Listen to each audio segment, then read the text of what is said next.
Hey everyone, it's your buddy Graphic back with another video, and today we're going to be jumping through the 5 tips that will help you win more PvP fights, whether it's 1v1, 2v2s, 3v3s, or much more large-scale PvP opportunities that you run into. You're going to want to make sure you are not doing these 5 things. So the first thing we're going to kind of jump into today is going to be in regards to health pots. So drink pots as soon as you lose enough HP. What I see a lot of people doing, right?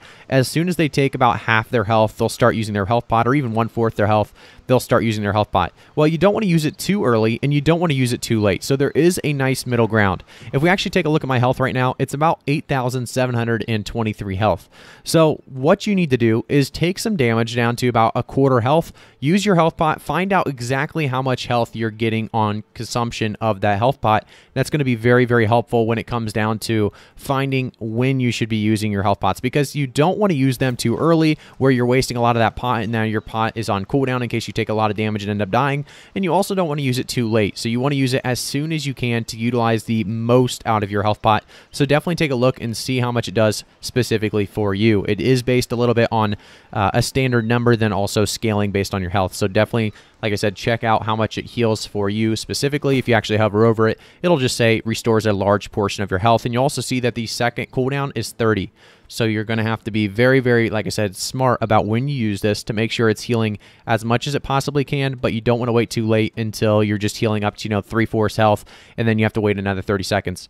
Another amazing perk, by the way, that works amazing with this, if you have this perk, it's going to be called Refreshing Toast. So potions cool down 25% faster. I'm actually going to use a potion just so you guys can see. If I use a potion, I have 22 seconds till it's back up instead of 30. That's 8 seconds off my potion cooldown, which is absolutely insane when it comes down to 1v1s, 2v2s, etc. So that's another thing to remember. I do want to jump into the next thing. So the next thing I want to jump into is medium armor. If you're dying very quickly, medium armor is definitely, in my opinion, the way to go.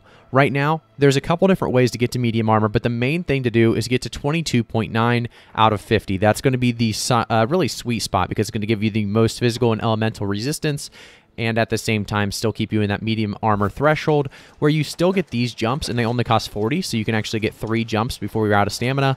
And then with light armor, you're only getting 2 jumps, but it is a rule, and you guys all know that, so I'm not going to jump too much into the light and medium, but medium is going to give you a ton more tankiness, and also you're not going to lose much damage when it comes to bonus damage. You're only going to be at 10% instead of 20, but we've talked about some of the returns on that 20 and 10% bonus damage. It's not as much as you may think it is. I do want to jump, though, a little bit into the next thing, because we've talked about medium, how important it is, but I will say, if you guys are trying to go medium, this is what I'm currently wearing to get a full 22.9 instead of that 23 mark, is medium head, heavy chest, heavy glove, light leg, medium foot. You can also go heavy head, heavy chest, medium glove, light leg, and medium foot. Those are both possibilities of getting that 22.9 medium armor. Jumping into the next one, though, like I said, there is more to talk about. And I know I'm already starting with the like I said. You guys hit me pretty hard on the last video when I said them. I said that, I think, 10 to 15 times probably. If you seem to die to something a lot, get the gems slotted in your gear. So if we actually take a look here, I have a diamond in this Primeval Shadewalker leggings of the Brigand, and it's going to give me 1.9% physical and 0.63% elemental damage absorption. So there are specifics. So if you're dying to great axes, if you're dying to some of the slash damage that, like I said, great axes do, make sure to get great axe resistant or slash resistant gems in the store. If you're dying to fire, make sure to get fire absorption in your gear. This is going to be a kind of obvious thing that people don't really do. So I know, like I said, I have a diamond currently in this one, and I don't really have anything in my other slots right now, as this armor is probably not going to last me too long. I'm probably going to be crafting me some new ones soon, so I didn't even, like I said, put any gems into the armor. But the big thing is to note is, if you're dying to something a lot, make sure to find out what kind of damage type that is and get the gems that will help you absorb more damage from that type, so you don't constantly die from great axes or constantly die from ice, gauntlets, or whatever else. I do want to jump into the next one, because this one's very important, and I see this in gameplay all the time when people just play things a little bit wrong. So it comes down to, if you are ranged versus double melee, use your mobility only defensively unless you are 100% going to get the kill. This is something I see a lot of times. If we actually take a look here into, if we go to tab and take a look at our inventory, if you are ranged versus double melee, use your skills that are mobility defensively, because if they have a great axe hatchet, right, they're going to have insane mobility. when it comes down to you know, some of those double melees, they're going to be going those double melees so that they can specifically kill ranged players. Like Rapier, Spear is another one that's fairly good against bow and rapier, or even if you're going to musket, maybe a less mobility there. So you need to make sure to use your flesh, you know, flesh defensively to kite your post. Once you get the stun, you don't have to always do damage off that. You can get more ground so that you can pull your bow out. Same thing with your evade shot. You typically, if they're running away, you can use your evade shot, but typically you're going to want to save your evade shot for if they're coming after you. So use your mobility skills defensively if you're in a situation that you know, you don't think you have the kill quite yet. If you have the kill, obviously you can flush forward and try to get to them to make sure you get the kill secured. I do want to jump into another one. This is one that a lot of people, I've realized, don't take into account, and that's weak honing stones. These are so cheap to buy. The description of the honing stones right now, by the way, is bugged. It doesn't increase your weapon damage by 200% for 0.03%, or sorry, 0.03 minutes. That's completely wrong.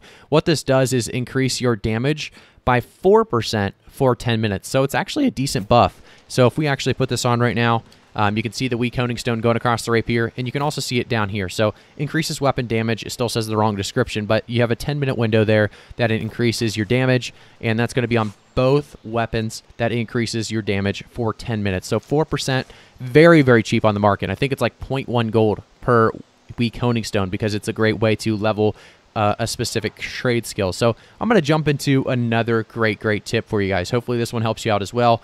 And like I said, it's a cheap buff. It just continues to help you out that 10 minutes there, that 10-minute window. And I think I mentioned, you know, the 5 tips that really will help you, in my opinion, when it comes to PvP. And if you're having problems, these will typically help you out in war, or in Outpost Rush, or in even 1v1s, 2v2s when it comes to PvP. But if we actually hit tab again, you definitely want to make sure you have the correct stuff slotted in your consumables. That's going to be hearty meals, which is a tier 5 food, not too expensive.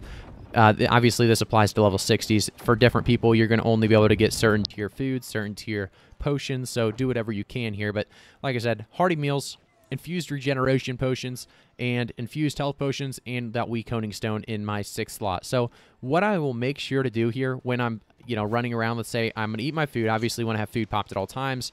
And if somebody's attacking me, you know, I use my health pot. You can see here on the bottom right, if I use my health pot, my regeneration pot is still there. I didn't actually use my regeneration pot yet. So then I can apply the regeneration pot. By the way, what's so strong about this is that jewelry that gives me 25% faster cooldowns on potions. It applies to both potion slots. So I'm going to have both of those up very soon. You can already see I pretty much have both of those up already. So it's very strong to have potions like this. Make sure to have some potions. Thank you guys so much for tuning in. I will push you guys on over forward to some PvP gameplay so you guys have something to watch a little bit. I won't push too much PvP gameplay on you. Maybe I think I have 2 fire staff kills, a fire staff rapier kills against the same guy in Shattered Mountain. I want to save some of my clips because we're going to be doing a big walkthrough on some of these PvP clips, so hopefully you guys can get better at PvP. As Outpost Rush, when that comes back out, we are going to have a lot more necessity to actually understand and how to play PvP really on a good full level. So thanks again, guys, for tuning in. Make sure to like the video, subscribe to the channel,